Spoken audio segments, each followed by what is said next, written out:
ಪ್ರಿಯ ಮಕ್ಕಳೇ, ಎಲ್ಲರಿಗೂ ಬೆಳಗಿನ ಶುಭೋದಯಗಳು. ಮಕ್ಕಳೇ, ಇಂದು ನಾವು ಅಮ್ಮ ಯಾರಿಗೆ ಇಷ್ಟ ಇಲ್ಲ? ನನಗೆ ಅಮ್ಮ ಅಂದ್ರೆ ಇಷ್ಟಿಲ್ಲ ನನಗೆ ಏತಕ್ಕೆ ನೀವಿಲ್ಲ ಗೊತ್ತು. ಆದರೆ ತರಗತಿಯ ನಿರಂತರತೆಯನ್ನು ಕಾಪಾಡೋದಕ್ಕೋಸ್ಕರ ನಾನು ನಿಮ್ಮ ನಡುವೆ ಮಾತಾಡ್ತೀನಿ ಅಂತ ನೀವಿದ್ದೀರಾ ಅಂತ ಭಾವಿಸ್ಕೊಂಡು ಮಾತಾಡ್ತೀನಿ. ಸುಮ್ಮನೆ ನಾವು ಒಬ್ಬನೇ ಮಾತಾಡ್ತಾ ಪುರಾಣ ಆಗುತ್ತೆ. ನೀವು ನನ್ನ ಜೊತೆ ಇದ್ದೀರಾ ಆ ಕಲ್ಪನೆಯಲ್ಲಿ ನಾನು ನಿಮ್ಮ ಜೊತೆ ವ್ಯವಹರಿಸ್ತೀನಿ. ವಿಷಯ ಅಂಶವನ್ನೇ ಒತ್ತಿ ಹೇಳಕ್ಕೆ ನಾನು ಇಚ್ಛೆ ಪಡಲ್ಲ. ವಿಷಯ ಮತ್ತು ಅಂಶಗಳನ್ನು ನಿಮ್ಮ ನಡುವೆ ಹೇಗೆ ಬದುಕಿಗೆ ಅನ್ವಯಿಸಿಕೊಳ್ಬೇಕು, ಅದರಿಂದ ಆಗ್ತಕ್ಕಂಥ ಅನುಕೂಲಗಳೇನು ಅನ್ನೋ ನಿಟ್ಟಿನಲ್ಲಿ ನಾನು ಮಾತಾಡೋಕ್ಕೆ ಪ್ರಯತ್ನ ಪಡ್ತೀನಿ. ತರಗತಿಯ ಕೋಣೆಯಲ್ಲಿ ನೀವಿದ್ರೆ ನಿಮ್ಮ ಮುಖದ ಹಾವಭಾವ, ನಿಮ್ಮ ಭಾವಕೋಶ ನನಗೆ ಅರ್ಥ ಆಗುತ್ತೆ. ಮಕ್ಕಳಿಗೆ ನನ್ನ ಪಾಠ ಅರ್ಥ ಆಗಿದೆ ಅನ್ನೋ ನನಗೆ ತಕ್ಷಣ ಗೊತ್ತಾಗುತ್ತೆ.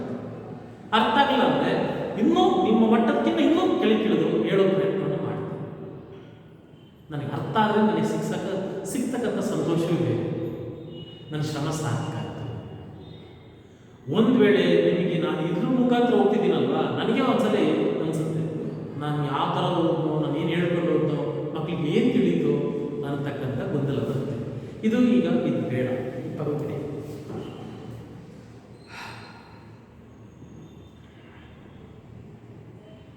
ಯಾರಾದರೂ ಎತ್ತ ತಾಯಂತೆ ಹಾದಾರು, ಸಾವಿರ ಸೌದೆ ಒಲೆಯಲ್ಲಿ ಉರಿದರು ದೇವಿಗೆ ಅಂತ ಬೆಳಕುಂಟೆ ಅಂತಕ್ಕಂಥ ತ್ರಿಪದಿನ ಇಲ್ಲಿ ಮಾಡ್ತಾರೆ.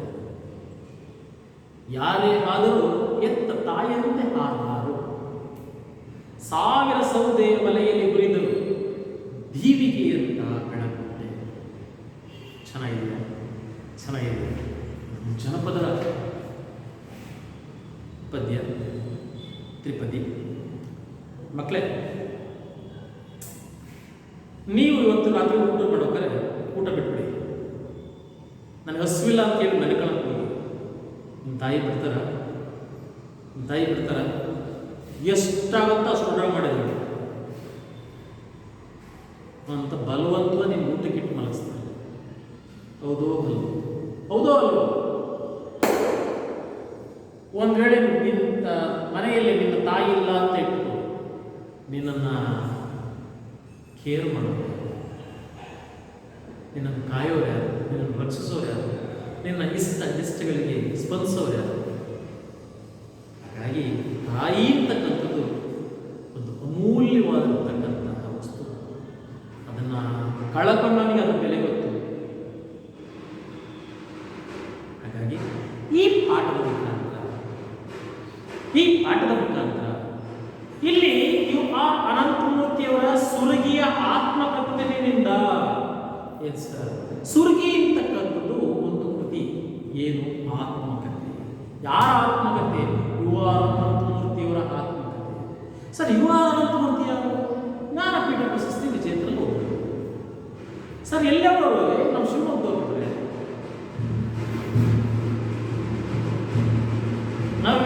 ನವ್ಯ ಸಾಹಿತ್ಯದ ಹೆಸರಾಂತ ಕವಿ.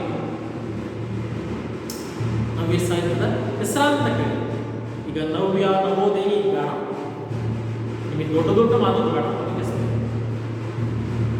ಸರ್ವ ತಿಳ್ಕೊಳ್ಳಿ. ಸಾಹಿತ್ಯದಲ್ಲಿ ಕೆಲವು ಅಮೂಲ್ಯವಾಗಿರ್ತಕ್ಕಂತಹ ಕೃತಿಗಳನ್ನು ಕೊಟ್ಟು ಕನ್ನಡಕ್ಕೆ ಜ್ಞಾನಪೀಠವನ್ನು ಕೊಟ್ಟಂತಹ ಲೇಖಕ, ಬರಹಗಾರ. 66ನೇ ಕನ್ನಡ ಸಾಹಿತ್ಯ ಸಮ್ಮೇಳನ ತುಮಕೂರಿನಲ್ಲಿ ನಡೆದಿತ್ತು.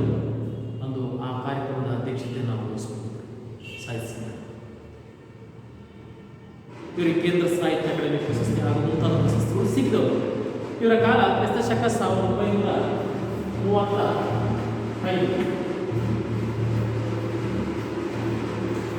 1932.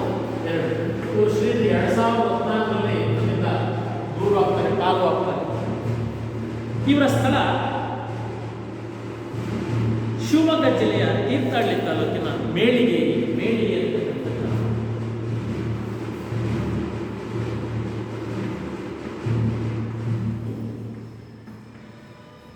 ತೀರ್ಥಹಳ್ಳಿ ತಾಲೂಕಿನ ಮೇಳಗೆ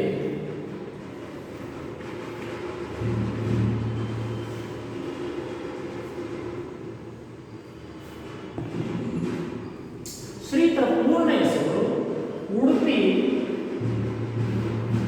ರಾಜಗೋಪಾಲಾಚಾರ್ಯ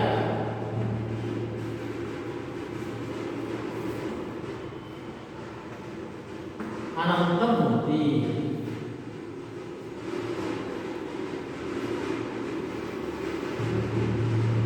ಅಜ್ಜನ ಹೆಗಲಿನ ಸುಕ್ಕುಗಳು, ಮೌನಿ, ಆವಾಹನೆ,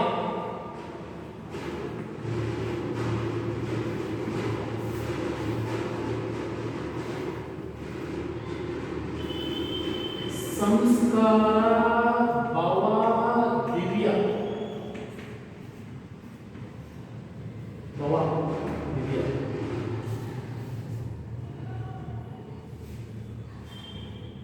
ಅವಸ್ಥೆ, ಬಾಧಿತ,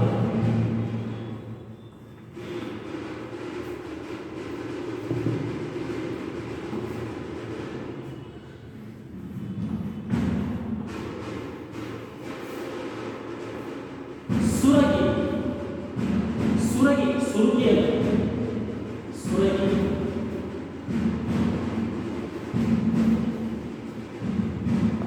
ನನ್ನ ಹತ್ರ ಇದೆ ಸುರಗಿ ಪುಸ್ತಕ. ಓದ್ತಾ ಹೋದ್ರೆ ಮೂರ್ತಿಯವರ ಜೀವನ ಬಹಳ ಬ್ಯೂಟಿಫುಲ್ ಆಗಿದೆ. ಮನೆಯಲ್ಲಿ ಅಂಥ ಸ್ಥಿತಿವಂತರು ಅಲ್ಲ, ಅಂಥ ಬಡವರು ಅಲ್ಲ. ತಂದೆ ಒಂದು ಪೂಜಾರಿ ವೃತ್ತಿಯನ್ನ ಪೂಜೆ ಮಾಡ್ತಕ್ಕಂಥ ಕೆಲಸ. ಅವ್ರ ತಂದೆ ತುಂಬ ಆ ಕಾಲದಲ್ಲೇ ಒಳ್ಳೆಯ ಮೇಧಾವಿಗಳು. ತಂದೆ ನಾನಾ ಕಡೆ ಕೆಲಸವನ್ನು ನಿರ್ವಹಿಸಿರ್ತಕ್ಕಂಥ ಅವ್ರ ತಂದೆ ಆ ಕಾಲದಲ್ಲೇ ಗಾಂಧೀಜಿಯವರ ಅನುಯಾಯಿಯಾಗಿದ್ದು ಗಾಂಧಿ ತತ್ವವನ್ನು ಅಳವಡಿಸಿಕೊಂಡಿದ್ರು. ಅಷ್ಟೇ ಅಲ್ಲದೆ ಕೆಲವು ವೈಜ್ಞಾನಿಕ ಖಗೋಳ ಸಂಬಂಧಪಟ್ಟಂತಹ ವಿಷಯಗಳನ್ನು ಅರಿತಿದ್ರು ಅವ್ರ ತಂದೆ. ಹಾಗಾಗಿ ಬಾಲ್ಯದಲ್ಲೇ ಇವ್ರ ಮನೆಯಲ್ಲೇ ಒಂದು ಶೈಕ್ಷಣಿಕ ವಾತಾವರಣ ಇತ್ತು ಅಲ್ವಾ. ಅಮ್ಮನೂ ಕೂಡ ವಿದ್ಯಾವಂತೆಯಾಗಿತ್ತು. ಹಾಗಾಗಿ ಇವರಿಗೆ ಬಾಲ್ಯ ಏನು ಕಷ್ಟ ಅನಿಸ್ತಿಲ್ಲ, ಸರಳವಾಗಿ ಮನೆಯ ವಾತಾವರಣದಲ್ಲೇ ಅವರು ಕಲಿತಾ ಹೋದರು. ತಾಯಿ ತಾನೇ ಮೊದಲ ಗುರು. ಈ ರೀತಿ ಇವರು ಲಂಡನ್ನಲ್ಲಿ ತೋಲನಿಕ ವಿಷಯಕ್ಕೆ ಸಂಬಂಧಪಟ್ಟಂತೆ ಭಾರತೀಯ ಕಾವ್ಯ ಸಂಬಂಧಪಟ್ಟಂತೆ ಒಂದು PhD ಪದವಿಯನ್ನು ಗಳಿಸಿಕೊಂಡಿದ್ದಾರೆ. ಕೇರಳದ ವಿಶ್ವವಿದ್ಯಾಲಯದಲ್ಲಿ ಇವರು ಕುಲಪತಿಗಳಾಗಿ ಸೇವೆ ಸಲ್ಲಿಸಿದ್ರು. ಕೇಂದ್ರ ಸಾಹಿತ್ಯ ಅಕಾಡೆಮಿ ಪ್ರಶಸ್ತಿ ಕೊಡ್ತಲ್ಲಪ್ಪ, ಅದರ ಅಧ್ಯಕ್ಷತೆಯನ್ನು ಕೂಡ ವಹಿಸಿಕೊಂಡಿದ್ದರು. ಅದರ ಅಧ್ಯಕ್ಷರಾಗಿ ಆ ಅಕಾಡೆಮಿ ಕೆಲಸವನ್ನು ಮಾಡಿದ್ದಾರೆ.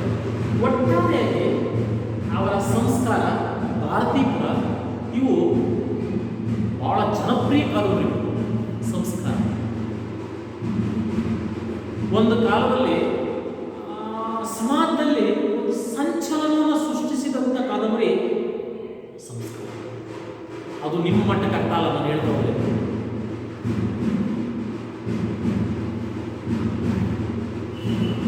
ಸಂಚಲನ ಪುರೋಹಿತ ಶಾಹಿಯನ್ನ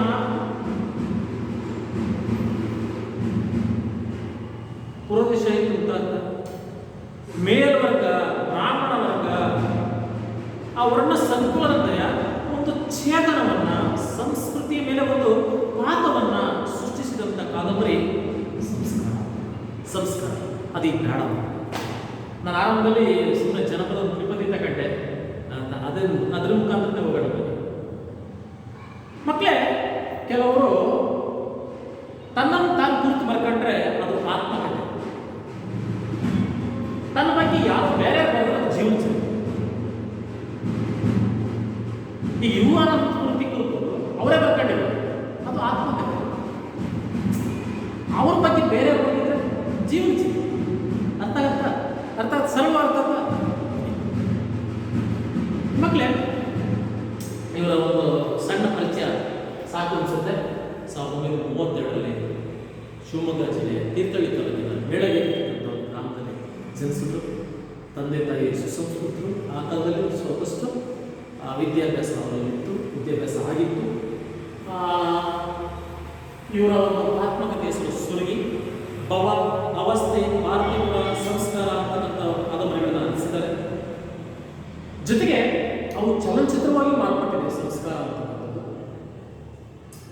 ಓದಿ ಎಲ್ಲರೂ ಸಿಕ್ಕಿರೋದು. ನಾರಾಯಣಪ್ಪನ ಪಾತ್ರ ನಿಮ್ಮ ಮನಸ್ಸಿನಲ್ಲಿ ಒಂದು ಪ್ರಭಾವ ಬೀರುತ್ತೆ. ನಾರಾಯಣಪ್ಪನ ಪಾತ್ರ. ಬನ್ನಿ ಈಗ ನಾವು ನೇರವಾಗಿ ಪಾಠಭಾಗಕ್ಕೆ.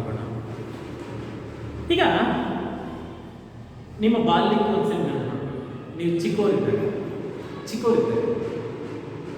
ಒಂದು 4-5 ವಯಸ್ಸಿನ ನೆನಪಿದೆಯೇ? 4-5ನೇ ವಯಸ್ಸಿನ ನೆನಪುಗಳು ಏನಾರು ಇದಾವ?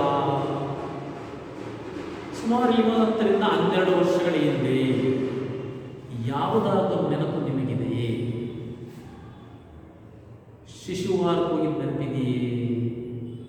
ಅಂಗನವಾಡಿಗೆ ಹೋಗಿದ್ದು ನೆನಪಿದೆಯೇ? ಮೊದಲನೇ ತರಗತಿಗೆ ಸೇರಿದ ನೆನಪಿದೆಯೇ? 1ನೇ ತರಗತಿಯೇ? ನಿಮ್ಮ ಸ್ನೇಹಿತರು ಯಾರು ನೆನಪಿದಾರ? 1ನೇ ಕ್ಲಾಸ್ ಬೇಕಾರೆ ಒಳ್ಳೆ ಟೀಚರ್ ನೆನಪಿದಾರ? 1ನೇ ಕ್ಲಾಸಿಗೆ ಟೀಚರ್ ನೆನಪಿದಾರ? ಇದನ್ನೆಲ್ಲ ಯಾಕೆ ಕೇಳ್ತಿದ್ದೀರ ಸರ್? ನೋಡಿ, ಸುಮಾರು 80 ವರ್ಷಗಳು ಬದುಕಿರೋರು ಅವ್ರ ಜೀವನದ ಒಂದು 50-60 ವರ್ಷದ ಘಟನೆಗಳನ್ನು ದಾಖಲಿಸೋದು ಹುಡುಗಾಟ ಅಲ್ಲ. ನನಗಿದ್ದಂಥ ಮೊದಲ ಶಿಕ್ಷಕರವರು, ಮೊದಲ ಶಾಲೆ ಇದ್ದಿತ್ತು, ಅದು ನೆನಪು ಮಾಡ್ಕೊಳ್ಳೋದಿಲ್ಲ ತುಂಬ ಕಷ್ಟ. ದಿನ ಡೈರಿ ಬಾಧಿಕಾದ್ರೆ ಹೋಗ್ತಾರೆ. ನಾನು ನಿಮ್ಮನ್ನು ನೇರ ಕೇಳ್ತಾ ಇದ್ದೆ, ನಿಮ್ಮ ಮೊದಲ 1ನೇ ತರಗತಿ ಸೇರಿ ನೆನಪಿದೆಯೇ? ಇಲ್ಲ. ಮೊದಲು ನಿಮ್ಮ ಅಮ್ಮ ಹೀಗೆ ಕಲಿಸ್ಬಿಟ್ಟ ನೆನಪಿದೆಯೇ? ಇಲ್ಲ. ಮಗ್ಗಿ ಕಲಿಸ್ಬಿಟ್ಟ ನೆನಪಿದೆಯೇ? ಇಲ್ಲ. ನೋಡಿ, ಈ ಆತ್ಮಕಥೆಯಿಂದ ಸಿಗ್ತಕ್ಕಂಥ ಲಾಭ ಏನಪ್ಪ ಅಂದರೆ, ಆ ಕಾಲದ ಜನ ಜೀವನ, ಸಾಮಾಜಿಕ ಪರಿಸರ, ಆ ಕಾಲದಲ್ಲಿ ಹೇಗಿತ್ತು, ಎಷ್ಟು ಕಷ್ಟಗಳಿತ್ತು, ಎಂಥ ಸುಖ ಇತ್ತು, ಎಂಥ ಆನಂದ ಇತ್ತು. ಗೆಳೆಯರ ಜೊತೆ ನಾನು ಎಷ್ಟು ಖುಷಿಯಿಂದ ಅನುಭವಿಸ್ತಾ ಇದ್ದೆ. ಮರ ಹತ್ತುತ್ತಿದ್ದೆ, ಮರಕೋತಿ ಆಟ ಆಡ್ತಿದ್ದೆ, ಚಿನ್ನಿ ದಾಂಡ ಆಡ್ತಿದ್ದೆ, ಕೆರೆಯಲ್ಲಿ ಈಜುತ್ತಿದ್ದೆ, ಹಕ್ಕಿ ಥರ ಆಟಾಡ್ಕೊಂಡು ಬರ್ತಿದ್ದೆ.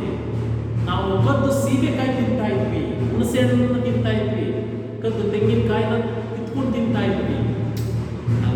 ಇವೆಲ್ಲವೂ ಕೂಡ ನಿನ್ನ ಬಾಲ್ಯದ ಗೆಳೆಯರು ಸಿಕ್ಕಿದಾಗ ಮೆಲುಕಾಗ್ತವೆ. ನಾವು ಆಗಿತ್ತು ಅಲ್ಲ, ಆಗಲೇ ಚೆನ್ನಾಗಿತ್ತಲ್ವ ಅನ್ಸುತ್ತೆ. ಆದರೆ ಕಾಲ ಯಾರ ಕೈಯಲ್ಲೂ ಇಲ್ಲ. ನನಗೆ ವಯಸ್ಸಾಗಬಾರ್ದು ಅಂದ್ರೆ ಅದು ಯಾರ ತಡೆಯಾಗ ನೀನು ಹೀಗೆ ಇರೋಕ್ಕಂತೂ ಸಾಧ್ಯ ಇಲ್ಲ ಅಲ್ವಾ? ಕಾಲ ಓದಂತೆ ಸೂರ್ಯ ಬೆಳಗಿದಂತೆ ನಾವು ದೊಡ್ಡವರಾಗಲೇಬೇಕು. ಸೂರ್ಯ ಮುಳುಗಿದಾಗ ನಾವು ಸಾಯಲೇಬೇಕು. ಬೆಳಗ್ಗೆ ಸೂರ್ಯ ಹುಟ್ಟುತ್ತಾನೆ, ಆಗ ನಮ್ಮ ಬಾಲ್ಯ, ನಮ್ಮ ಎಳೆತನ. ಸೂರ್ಯ ಮತ್ತೆ ನೆತ್ತಿ ಬರ್ತಾನೆ ಮಧ್ಯಾಹ್ನ, ನಮ್ಮ ಯೌವನ. ಮಧ್ಯಾಹ್ನ 1, 2, 3 ಕಳೆದ ಸೂರ್ಯ ಇಳಿತಾ ಹೋಗ್ತದೆ. ಮನೆಗೆ 6 ಗಂಟೆಗೆ ಬಿಡುತ್ತದೆ ನಮ್ಮ ಸಾವು. ಹಾಗೆ ನಾವು ಕೂಡ ಆ ಬೆಳಿಗ್ಗೆ ಹುಟ್ಟಿದ ಬಾಲ್ಯ ಇರುತ್ತಲ್ಲ, ಆ ಶೈಕ್ಷಣಿಕ ಜೀವನ ಇರುತ್ತಲ್ಲ, ಅದರ ಮೆಲುಕೆ ಒಂದು ರುಚಿ ಅಂತ ಒಂದು ಪ್ರಯತ್ನ ಈ ಅಮ್ಮ ಗದದಲ್ಲಿ ನಡೆದಿದೆ. ಯುವ ಮುಖ್ಯಮಂತ್ರಿಯವರು ಸುರ್ಗಿ ಅಂತಕ್ಕಂತಹ ಜೀವನ ಆತ್ಮಕಥೆಯಿಂದ ಈ ಪ್ರಸ್ತುತ ಈ ಅಮ್ಮ ಪಾಠವನ್ನು ಆರಿಸಿಕೊಳ್ಳಲಾಗಿದೆ. ನೋಡಿ ಮಕ್ಕಳೇ, ನಾನಗೊಂದು ತ್ರಿಪದಿ ಹೇಳಿದೆ. ಬನ್ನಿ ಇನ್ನೊಂದು ತ್ರಿಪದಿ ನೋಡ್ತೀವಿ. ತಾಯವ್ವನ ಬೈಬೇಡ ತಿಳಿಗೇಡಿ ನನ್ನ ತಮ್ಮ, ತಾಯವ್ವನ ಬೈಬೇಡ ತಿಳಿಗೇಡಿ ನನ್ನ ತಮ್ಮ, ಬಾಳ ತಿನ್ನದಾಕಿ ನಡೆದವ್ಗ ಬೈದಾರ, ಬಾಳ ಮರಗ್ಯಾಳ ಮನದಾಗ.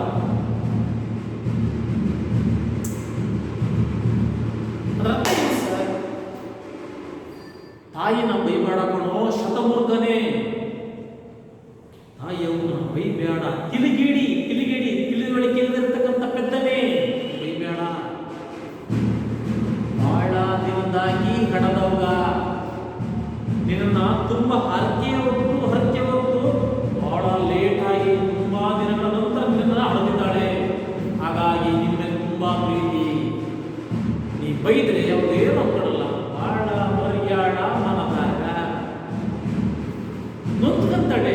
ಉಳಿಯಲಿರುವ ದೇವರುಗಳಲ್ಲ, ಮನೆಯಲ್ಲಿರ್ತಕ್ಕಂಥ ಎಂತ ತಾಯಿಯೇ ದೇವರು.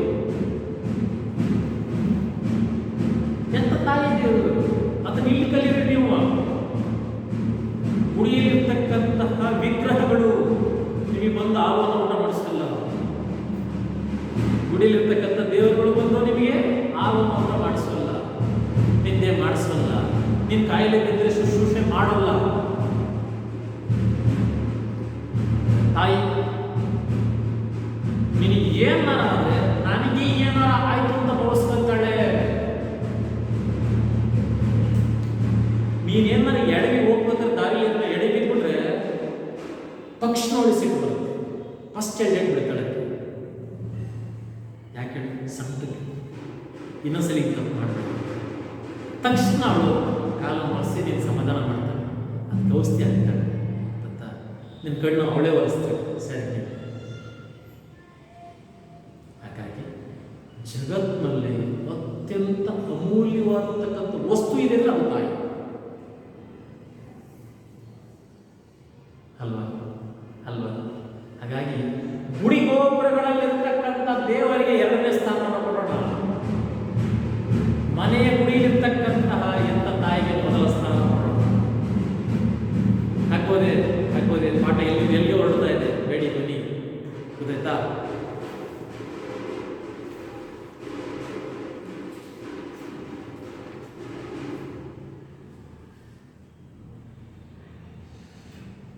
ಅಂದ್ರೆ ಮೂರ್ತಿಯವರ ಭೌಗೋಳಿಕ ಪರಿಸರ ಬಹಳ ಬ್ಯೂಟಿಫುಲ್ ಆಗಿದೆ. ಯಾಕೆ ಅಂದರೆ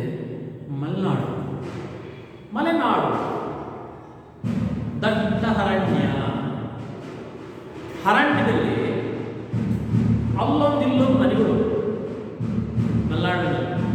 ಮಲೆನಾಡಲ್ಲಿ ಮನೆಗಳು ಜಾಸ್ತಿ ಇರಲ್ಲ, ಅಲ್ಲೊಂದಿಲ್ಲೊಂದು ಇರ್ತದೆ.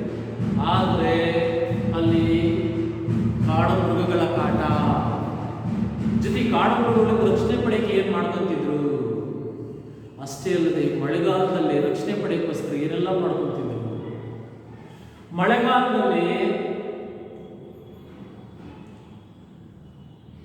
ಆರಂಭಕ್ಕಿಂತ ಮುಂಚೆ ಬೇಸಿಗೆ ಕಾಲದಲ್ಲಿ ಹಪ್ಪಳ, ಖಾರ ಪುಡಿ, ಸಾಂಬಾರ್ ಪುಡಿ, ಉಪ್ಪಿನಕಾಯಿ, ಹಲಸಿನ ಹಪ್ಪಳ ಇವನ್ನೆಲ್ಲ ಮುಂಚೆನೆ ಮಾಡಿಕೊಂಡು ಶೇಖರಿಸಿಟ್ಕೊಳ್ತಿದ್ರು. ಯಾಕೆಂದ್ರೆ ಮಳೆಗಾಲದಲ್ಲಿ ಕಷ್ಟ ಆಗುತ್ತೆ. ಇವನ್ನೆಲ್ಲ ಬಿಸ್ತಿರಲ್ಲ, ಉಳಿಸೋಕ್ಕೋಸ್ಕರ.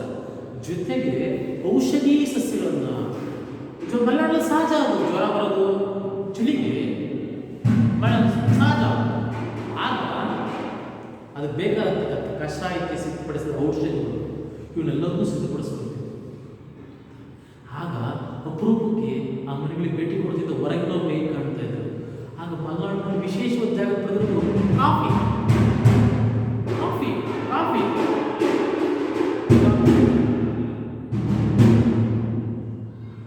ಕ್ಷಮೆಯಲ್ಲಿ ಮಕ್ಕಳೇ, ಏನೋ ನಮಗೆ ಪಕ್ಕದ ಕಿರಿಕಿರಿ ಆಗ್ತಾ ಇದೆ. ಇನ್ನು ಇಷ್ಟು ಟೈಮಿಗೆ ನೋಡಪ್ಪ ಸರ್. 18 ನಿಮಿಷ ಆಗಿದೆ ಸರ್. ಮಾಡಿ ಕಾಫಿಗೆ ವಿಶೇಷ ಸ್ಥಾನಮಾನ ಇದೆ. ಬನ್ನಿ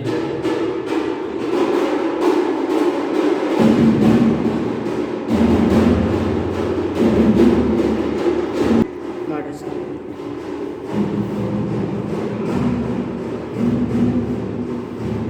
ಆತ್ಮಕಥೆ ಬದುಕಿನ 7 ಪೀಳಿಗೆಗಳ ಕಂಡುಕೊಂಡ ಅನುಭವಗಳನ್ನು ದಾಖಲಿಸ್ತಕ್ಕಂಥದ್ದು.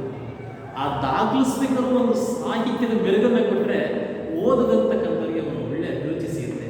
ಅಂತ ಆತ್ಮಕಥೆನ ನಾವೀಗ ಸವಿಯೋಣ. ಈ ಊರಿನಲ್ಲಿ ಹುಲಿಗಳ ಕಾಟ ಬಹಳ ಇದೆ.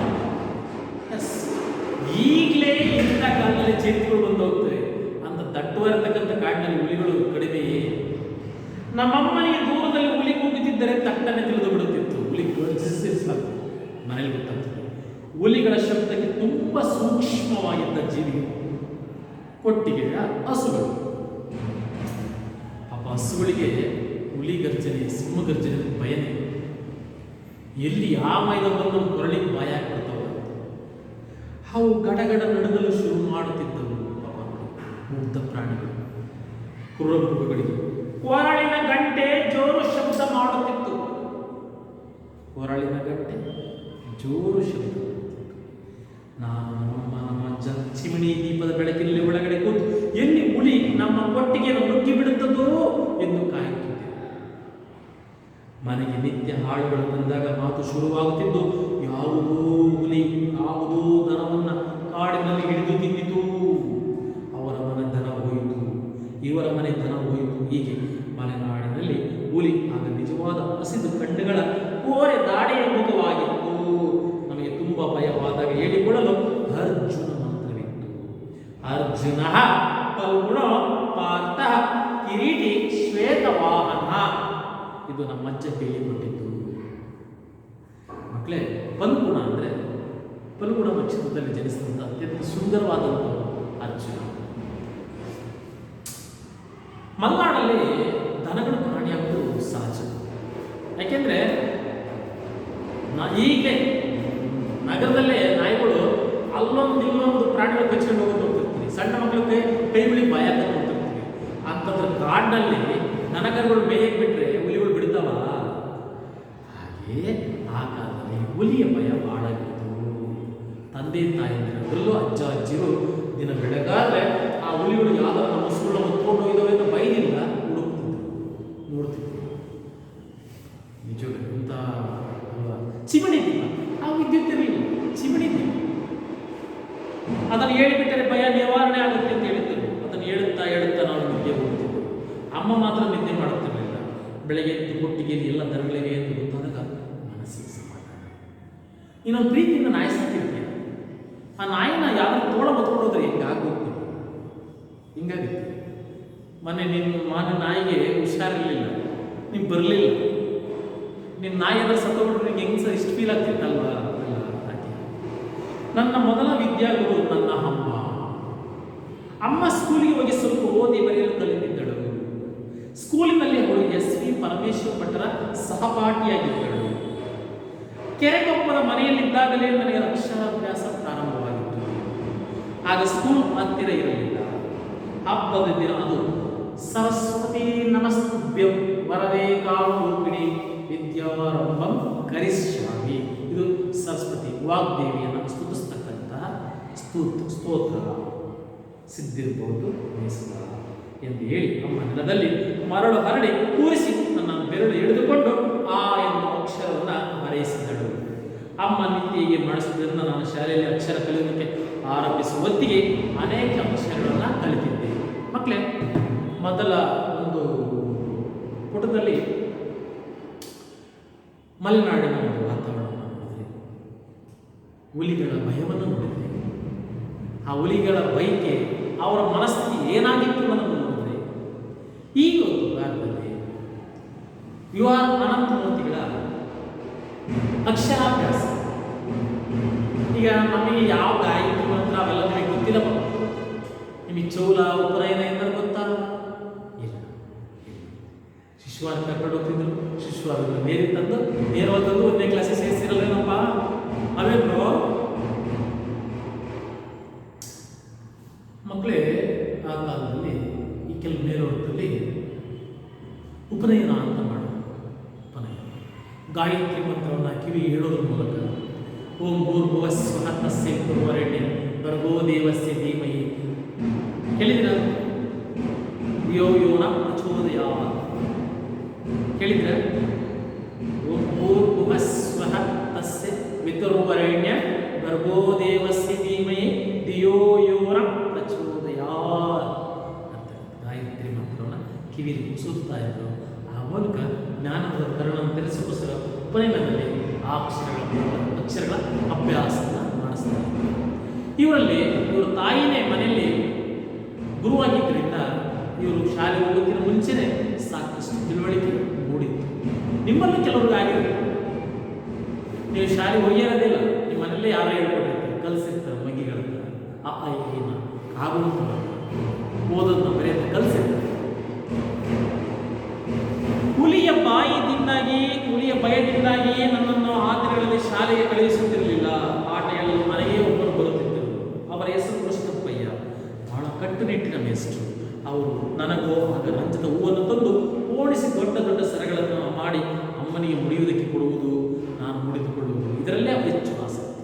ಆಗ ನನಗಿನ್ನೂ ಚೌಲವಾಗಿರಲಿಲ್ಲ. ನನಗೂ ಹೆಣ್ಣು ಮಕ್ಕಳೇ ಇದು ಪಾಠ ಓದೋಕ್ಕೆ ನಾನೇ ಹೇಳ್ತೀನಿ. ಕೃಷ್ಣಪ್ಪಯ್ಯ ಅಂತಕ್ಕಂಥವರು ಅನಂತಮೂರ್ತಿಯವರ ಮೊದಲ ಗುರು. ಆಗ ಮಕ್ಕಳನ್ನ ಶಾಲೆಗೆ ಕಳಿಸುತ್ತಿಲ್ಲ, ಶಾಲೆ ಇರಲಿಲ್ಲ, ಹುಲಿ ಮಾಡ್ಕೊಂಡು ಗುರುಗಳೇ ಮನೆಗೆ ಬಂದು ಪಾಠ ಹೇಳ್ಕೊಡ್ತಾರೆ. ಹುಲಿ ಕಾಣ್ತೀವಿ. ಆಗ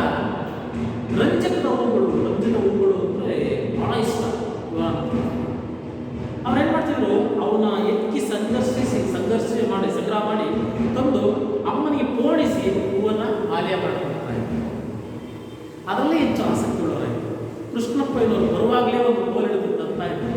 ಹೂ ಕಟ್ಟದ ಕಡೆ ಮದೆ ಬೆಳೀತಾ ಇತ್ತು. ಆದರೂ ಅದರಲ್ಲೊಂದು ಖುಷಿ. ಅಷ್ಟೇ ಅಲ್ಲ, ಆಗ ಇವಾಗಿನ್ನೂ ಚೌಲ ಅಂದರೆ ಮಂಡ್ಯ ಮಾಡಿಸೋದು, ಗುಂಡು ಮಾಡಿಸೋದು, ಅದಾಗಿರಲಿಲ್ಲ. ಹಾಗಾಗಿ ಉದ್ದುದ್ದ ಕೂದಲಿತ್ತಲ್ಲ, ಅವ್ರೇನು ಮಾಡೋದು, ಆ ಉದ್ದ ಕೂದಲಿಗೆ ಹೂವನ್ನು ಮುಡಿಸೋದ್ರ ಮುಖಾಂತರ ಖುಷಿ ಪಡ್ತಾ ಇದ್ರು. ಜೊತೆಗೆ